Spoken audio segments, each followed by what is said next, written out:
سرخط خبرها.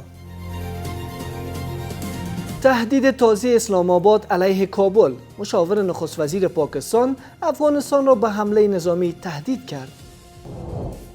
تأکید افغانستان بر تعامل با جهان.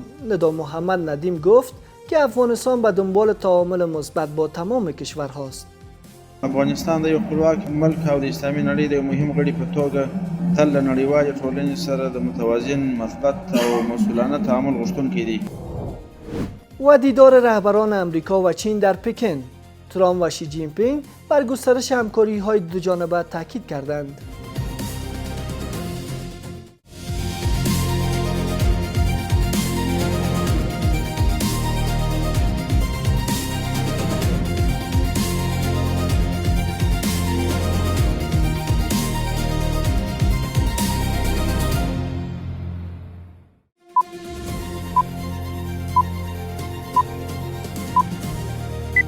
سلام و وقتتان بخیر. به میز خبر از آفاق خوش آمدید. امروز 24 ثور 1405 هجری خورشیدی است که برابر می شود با 14 می 2026 میلادی. من فردین سیدی هستم. مشروع خبرها.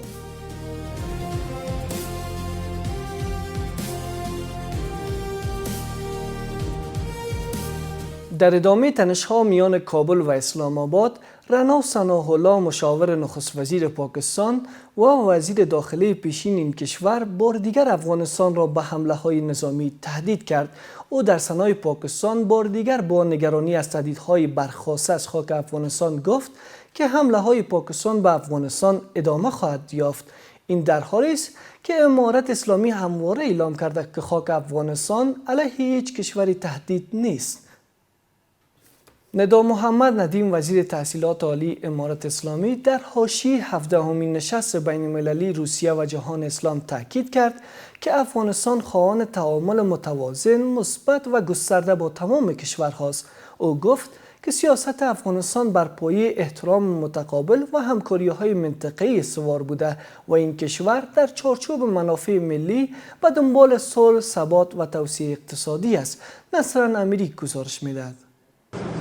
برگزاری نخستین نشست کمیسیون مشترک اقتصادی و تجاری افغانستان و روسیه در حاشیه نشست روسیه و جهان اسلام. در حاشیه 17مین نشست بین المللی روسیه و جهان اسلام که با هدف توسعه همکاری‌های اقتصادی، تجارتی، ترانزیتی و جلب سرمایه‌گذاری برگزار شد، وزیر تحصیلات عالی امارت اسلامی در سخنان خود تاکید کرد که افغانستان به عنوان کشور مستقل خواهان تعامل متوازن، مثبت و گسترده با همه کشورها است. ندا محمد ندیم گفت که سیاست افغانستان بر پایه احترام متقابل و همکاری‌های منطقه‌ای استوار بوده و این کشور در چارچوب منافع ملی به دنبال صلح، ثبات و توسعه اقتصادی است.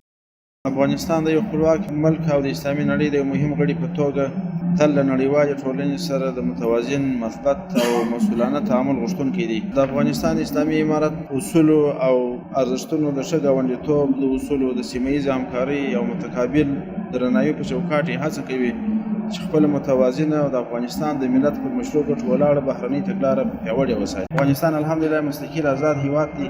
د چا په فرمایش او د چا په ارادو باندې نه چلیږي.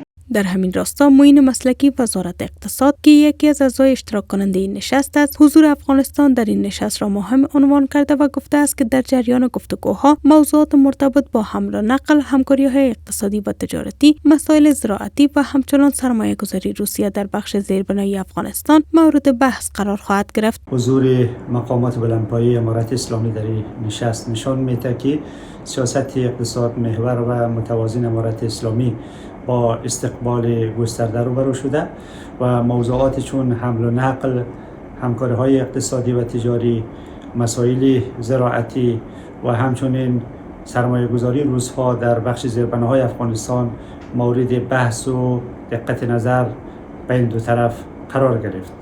همزمان آگاهان اقتصادی حضور نمایندگان امارت اسلامی در نشست کازان را گام مهم در راستای بهبود و گسترش روابط تجاری و سرمایه‌گذاری ارزیابی می‌کنند و باور آنان روسیه می‌تواند نقش یک پل ارتباطی مؤثر میان امارت اسلامی و کشورهای اشتراک کننده در این نشست ایفا کرده و زمینه‌ساز تقویت روابط اقتصادی و حتی سیاسی در سطح منطقه گردد. نشست کازان از چند حیث و جهت میتونه به سود کشورهای آسیای جنوبی و آسیای میانه باشه، من جمله افغانستان.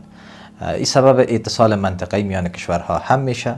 یک ساختار غرب محور هم میتونه که منزوی شه و یک ساختار جدید که کشورهای آسیایی دش زی داخل بوده باشن میتونه جاگزینش بوده باشه. این نوع مجمع هاست یک چانس خوب برای نماینده‌های ایناست که اشتراک کنند، دید بازدید داشته باشند، وارد تعامل شوند، قراردادها بسته کنند با طرفهای دیگر بجز میزبان اینا دید بازدید کنند. یک فرصت خوب برای ایناست چون روسیه یگانه کشوری است که اینا را به رسمیت میشناسه.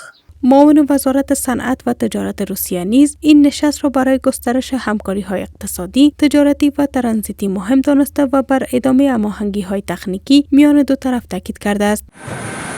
این در حال است که روز گذشته هیئت بلندپایه امارت اسلامی با منظور اشتراک در نشست کازان به تاتارستان سفر کرده و در این نشست بین المللی حضور یافته است.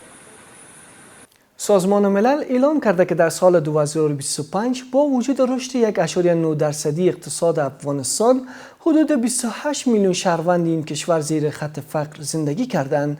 در یک گزارش این نهاد آمده که به دلیل افزایش سریع نفوس و رشد 6.5% جمعیت عاید سرانه 2.1% کاهش یافته و بازگشت 2.9 میلیون مهاجر فشار اقتصادی را افزایش داده است. انایتا اندر با شرح بیشتر. تداوم رشد اقتصادی افغانستان با وجود چالش‌های جهانی و افزایش نیازهای انسانی. گزارش تازه سازمان ملل متحد نشان می‌دهد که در سال 2025 حدود 28 میلیون افغان زیر خط فقر زندگی می‌کردند. در این گزارش آمده که اقتصاد افغانستان برای دومین سال پی هم رشد کرده، اما به دلیل افزایش نفوذ عاید سرانه هر فرد 2.1% کاهش یافته است. در گزارش همچنان آمده است که بازگشت 2.9 میلیون افغان در 2025 1.4 میلیون نفر دیگر را با مشکلات شدید اقتصادی روبرو ساخته و به دلیل کمبود بودجه بیش از 440 مرکز صحی بسته شده یا خدمات آن کاهش یافته است. باید یک برنامه‌ریزی مشخص دولت مردا انجام بدن که رشد اقتصادی را در خصوص سازندگی، در خصوص درآمدزایی برای مردم، در خصوص کار، زمینه اشتغال و زمینه افزایش پروژه هایی که در اون پروژه ها بتانند که مردم استخدام کنند، مردم در اشتغال بگیرند. با این حال شماری دیگری از آگاهان مسائل اقتصادی به این باورند که حمایت از بخش خصوصی و افزایش سرمایه‌گذاری زمینه رشد تولید، ایجاد فرصت‌های کاری و تقویت اقتصاد کشور را فراهم می‌کند. هر قدر که سرمایه‌گذاری صورت می‌گیره و هر قدر که از سکتور خصوصی حمایت صورت می‌گیره، چون سکتور خصوصی من حیث شریک استراتژیک حکومت داره عمل می‌کنه و به مردم زمینی کار و اشتغال مهیا میشه، در اون صورت است که توان خرید مردم بلند میره. ترڅنګ د نوو پانګو د جذب لپاره د سهولتونو فرصتونو او امکاناتو برابرول د خصوصي سکتور پیاوړتیا او په دغه برخه کې د نو همکاري او سبسایډیګانو ورکول دا ټول هغه څه دي چې کولای شي د افغانستان په اقتصاد او اقتصادي پرمختګ باندې خپل تاثیرات ولري. اما دا لنډمهاله فعالیتونه نه بلکې په دغه برخه کې منځمهاله او اوږدمهاله پلانونو ته ضرورت دی چې باید پلي شي. سازمان ملل از افزایش تولیدات ناخالص کشور در حال سخن میزند که افغانستان با بحران‌های جدی اقتصادی از جمله ورود موج گسترده مهاجران افغان، خشکسالی و کاهش کمک‌های جهانی مواجه است. امارت اسلامی اما همواره گفته است که با تطبیق پروژه‌های بزرگ در کشور در صدد رشد اقتصاد و از بین بردن فقر و بیکاری است. وزارت اقتصاد هم گفته که تطبیق پروژه‌های اشتغالزا و زیربنایی نقش مهمی در تقویت اقتصاد کشور داشته و باعث رشد تولید ناخالص داخلی شده است. و در خارج از کشور، در اوج تنش‌ها در خاورمیانه، دونالد ترامپ رئیس جمهور آمریکا در سفر به پکن و دیدار با رئیس جمهور چین تاکید کرد که همکاری‌های واشنگتن و چین بهتر از هر زمان دیگری است. در همین حال رئیس جمهور چین گفته که منافع مشترک این کشور با آمریکا بیشتر از اختلاف‌هایشان است و چین و آمریکا از همکاری سود میبرند و از تقابل زیان خواهند دید. اسد محمدی بغش.